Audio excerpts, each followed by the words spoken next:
ഇപ്പോൾ tube investments of India പല പല മേഖലകളിലായി പടർന്ന് പന്തലിച്ചു കിടക്കുന്ന ഒരു വലിയ കമ്പനിയാണല്ലേ.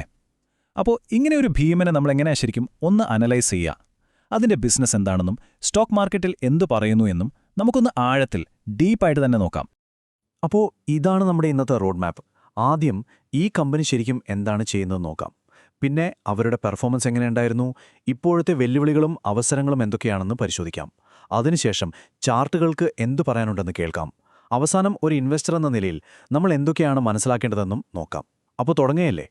ശരി, ആദ്യത്തെ ചോദ്യം, എന്താണ് ഈ ട്യൂബ് ഇൻവെസ്റ്റ്മെന്റ്സ് അഥവാ TII? ഇതൊരു ഒറ്റ ബിസിനസ് അല്ല, പല ബിസിനസ്സുകളുടെ ഒരു കൂട്ടമാണ്. നമുക്ക് നോക്കാം അവർ ഏതൊക്കെ മേഖലകളിലാണ് ശ്രദ്ധ കേന്ദ്രീകരിക്കുന്നതെന്ന്. ഇതാണ് TII. നമ്മുടെ രാജ്യത്തിന്റെ വ്യാവസായിക ചരിത്രത്തിൽ ഒരുപാട് വേരുകളുള്ള ഒരു കമ്പനി. എഞ്ചിനീയറിംഗ് മുതൽ മൊബിലിറ്റി വരെ ഇന്ത്യയുടെ വളർച്ചയുടെ പല ഘട്ടങ്ങളിലും ഇവരുടെ പങ്ക് വലുതാണ്. ഇതൊരു കമ്പനി എന്നതിലുപരി ഇന്ത്യയുടെ നിർമ്മാണ വൈദഗ്ധ്യത്തിന്റെ ഒരു അടയാളം കൂടിയാണ്. നിങ്ങളൊന്ന് ആലോചിച്ച് നോക്കൂ. ഒരു വശത്ത് അതിസൂക്ഷ്മമായ സ്റ്റീൽ ട്യൂബുകൾ ഉണ്ടാക്കുന്നു, മറുവശത്ത് വലിയ ഫാക്ടറികളിലേക്കുള്ള ചെയിനുകൾ നിർമ്മിക്കുന്നു. പോരാത്തതിന് ഇലക്ട്രിക് വാഹന വിപ്ലവത്തിലേക്ക് കോടിക്കണക്കിന് രൂപ നിക്ഷേപിക്കുന്നു. പിന്നെ സൈക്കിളുകൾ, CG പവർ, ശാന്തി ഗിയേഴ്സ്, ഇപ്പോൾ മെഡിക്കൽ രംഗത്തേക്കും കാലെടുത്ത് വച്ചിരിക്കുന്നു. അതായത് ഇവരുടെ ബിസിനസ് വളരെ വലുതും പല മേഖലകളിലായി വ്യാപിച്ചു കിടക്കുന്നതുമാണ്. ഇതുതന്നെയാണ് അവരുടെ ഏറ്റവും വലിയ ശക്തിയും ചില സമയങ്ങളിൽ വെല്ലുവിളിയും. ഓക്കെ, അപ്പോൾ TII എന്താണ് ചെയ്യുന്നതെന്ന് നമുക്കൊരു ഏകദേശ രൂപം കിട്ടി. ഇനി നമുക്ക് നമ്പറുകളിലേക്ക് കടക്കാം, അല്ലേ? കമ്പനിയുടെ സാമ്പത്തിക പ്രകടനം യഥാർത്ഥത്തിൽ എങ്ങനെയുണ്ടെന്ന് ഫണ്ടമെന്റൽസ് വെച്ചൊന്ന് പരിശോധിക്കാം. ഈ ചാർട്ടിലേക്കൊന്ന് നോക്കിയേ. കഴിഞ്ഞ കുറച്ചു വർഷങ്ങൾ കൊണ്ട് ഈ കമ്പനിയുടെ മാർക്കറ്റ് ക്യാപിറ്റലൈസേഷനിലുണ്ടായ കുതിപ്പ് അവിശ്വസനീയമാണ്. എന്തായിരിക്കും ഇങ്ങനെയൊരു വമ്പൻ വളർച്ചയ്ക്ക് പിന്നിലെ കാരണം? അതെ, ആ നമ്പർ ഒന്നുകൂടി ശ്രദ്ധിച്ചോ. 44%. വെറും 44 കോമ്പൗണ്ട് ആനുവൽ ഗ്രോത്ത് റേറ്റ്. അതായത് 2018 മുതൽ എല്ലാ വർഷവും ശരാശരി 44% വച്ച് വളരുന്നു. ഇത് വെറുമൊരു കണക്കല്ല, ശരിക്കും അസാധാരണമാണ്. ഈ കമ്പനിയുടെ ഭാവിയിൽ ഇൻവെസ്റ്റേഴ്സിന് എത്രമാത്രം കോൺഫിഡൻസ് ഉണ്ട് എന്നതിൻ്റെ ഒരു തെളിവ് കൂടിയാണിത്. തീർച്ചയായും ഈ വളർച്ചയ്ക്ക് കാരണം അവരുടെ പ്രവർത്തനങ്ങളിൽ നിന്നുള്ള വരുമാനം സ്ഥിരമായി കൂടുന്നതുകൊണ്ടാണ്. പക്ഷേ ശരിക്കുള്ള കഥ കിടക്കുന്നത് ഈ നമ്പറുകളുടെ ഉള്ളിലാണ്. അതെന്താണെന്ന് നമുക്ക് നോക്കാം. പക്ഷേ ഈ വളർച്ചയുടെ കഥ അത്ര നേരെ ചൊവ്വയുള്ള ഒന്നല്ല. ഒരേ സമയം രണ്ട് വ്യത്യസ്ത ദിശകളിലേക്ക് വലിക്കപ്പെടുന്ന ഒരു വടംവലി പോലെയാണ് TIയുടെ ഇപ്പോഴത്തെ അവസ്ഥ. എന്താണ് ആ പ്രധാന സംഘർഷമെന്ന് നോക്കാം. ഇതാണ് ആ കഥ. ഒരു വശത്ത് ഇന്ത്യയ്ക്കുള്ളിൽ വമ്പൻ ഡിമാൻഡ്, GST കുറച്ചതിന്റെ ഗുണം, പുതിയ ഫാക്ടറികൾ വരുന്നു, എല്ലാം കൂടി ഇവർ മുന്നോട്ട് നയിക്കുന്നു. പക്ഷേ മറുവശത്തോ യൂറോപ്പിൽ ഡിമാൻഡ് കുറവാണ്.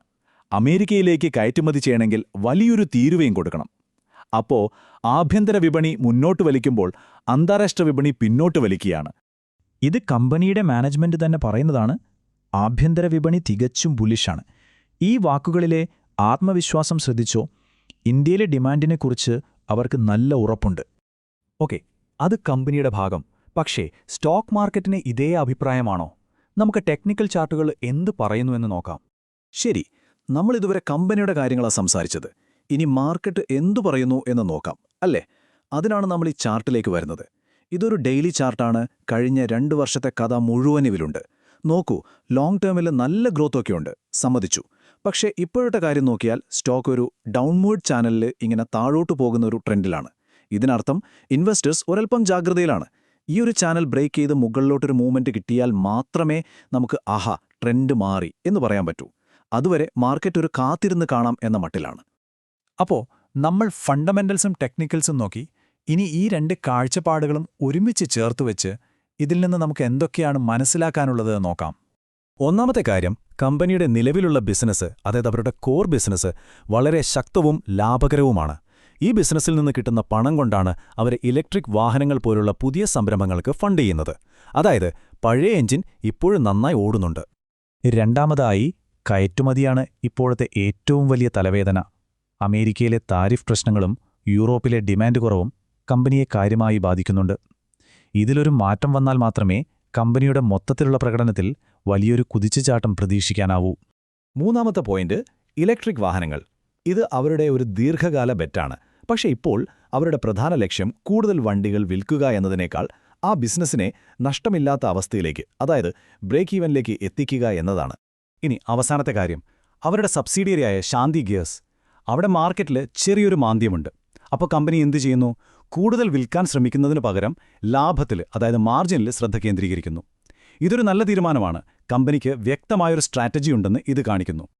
അപ്പോൾ എല്ലാം കൂടി ചുരുക്കി പറഞ്ഞാൽ നമ്മളെത്തുന്ന പ്രധാന ചോദ്യം ഇതാണ്: TII അവരുടെ ഇപ്പോഴത്തെ ശക്തമായ ബിസിനസ് എഞ്ചിൻ ഉപയോഗിച്ച് ഭാവിയുടെ പുതിയ എഞ്ചിനുകൾ നിർമ്മിക്കുകയാണ്. ചോദ്യം ഇതാണ്: പഴയ എഞ്ചിന്റെ കരുത്ത് കുറഞ്ഞു തുടങ്ങുന്നതിന് മുൻപ് ഈ പുതിയ സംരംഭങ്ങൾക്ക് സ്വന്തം കാലിൽ നിൽക്കാനും പറന്നുയരാനും സാധിക്കുമോ? ഇത് ബാലൻസിങ്ങിന്റെയും കൃത്യമായ പ്ലാനിങ്ങിന്റെയും ഒരു കളിയാണ്. ഈ ഒരു ചോദ്യത്തിന്റെ ഉത്തരത്തെ ആശ്രയിച്ചിരിക്കും TIIയുടെ ഭാവി.